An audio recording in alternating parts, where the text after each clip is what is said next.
आप सभी को शालोम, मेरे प्यारे दोस्तों, मेरे प्यारे भाई और बहनों, मेरे प्यारे दर्शकों। मैं बहुत आनंदित हूँ कि एक बार फिर से आपके समक्ष हाजिर हो सकता हूँ। और मैं नवीन कुमार चंद, आपका दोस्त और होस्ट, IYC टीम की तरफ से आप सभी का स्वागत करता हूँ। और आज मैं आपके समक्ष एक विशेष बात को लेकर आया हूँ। मैं आप सभी से ये बात कहना चाहता हूँ और आप सभी के साथ इस बात को साझा करना चाहता हूँ कि आने वाले दिनों में हम लोग परमेश्वर के वचन से बहुत कुछ बातें सीखने जा रहे हैं।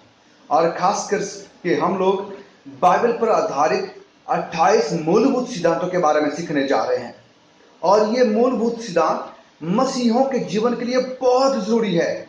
अगर एक मसीह को परमेश्वर के वचन में बहुत मजबूत होना है, एक मसीह जीवन में उसे मसीह के साथ जो संबंध है उसको और मजबूत करना है, तो हमें इन मूलभूत सिद्धांतों को जानना बहुत जरूरी है।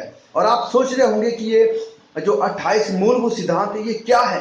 तो मैं आपसे कहना चाहूंगा कि जिस तरह से परमेश्वर का वचन, त्रिएक परमेश्वर, पिता परमेश्वर, परमेश्वर पुत्र, पवित्र आत्मा, मनुष्य का स्वभाव, या मरने के बाद मनुष्य की अवस्था क्या होती है, सब्बत, या यीशु मसीह में बढ़ना, ये सारी बातें जो वो मूलभूत सिद्धांत है, यीशु मसीह का दूसरा आगमन या फिर भंडारीपन, ये सब परमेश्वर के वचन के मूलभूत सिद्धांत हैं। और इनके बारे में जानना एक मसीह के लिए बहुत जरूरी है। क्या आप जानते हैं कि हम एक भंडारी हैं? भंडारीपन का क्या महत्व है जिंदगी में? अगर आप नहीं जानते हैं, क्या आप जानते हैं कि परमेश्वर का वचन हम तक कैसे पहुंचा, किसके जरिए से पहुंचा और ये कितना महत्वपूर्ण है? क्या आप जानते हैं कि त्रिएक परमेश्वर क्या है? क्या आप जानते हैं कि यीशु में बढ़ने का क्या मतलब है? क्या आप जानते हैं कि मृत्यु के बाद क्या होता है?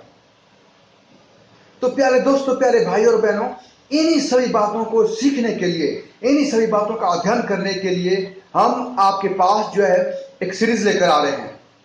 और उसमें हम 28 जो है सिद्धांतों के बारे में सीखेंगे कि परमेश्वर का वचन आपसे और मुझसे मूलभूत सिद्धांतों के बारे में क्या कहते हैं। तो आप तैयार हो जाएं, और आने वाले समय में हम आप तक जो है सारे अपडेट्स देते रहेंगे कि हम किस समय और किस दिन में कौन सी बाइबल स्टडी करने वाले हैं।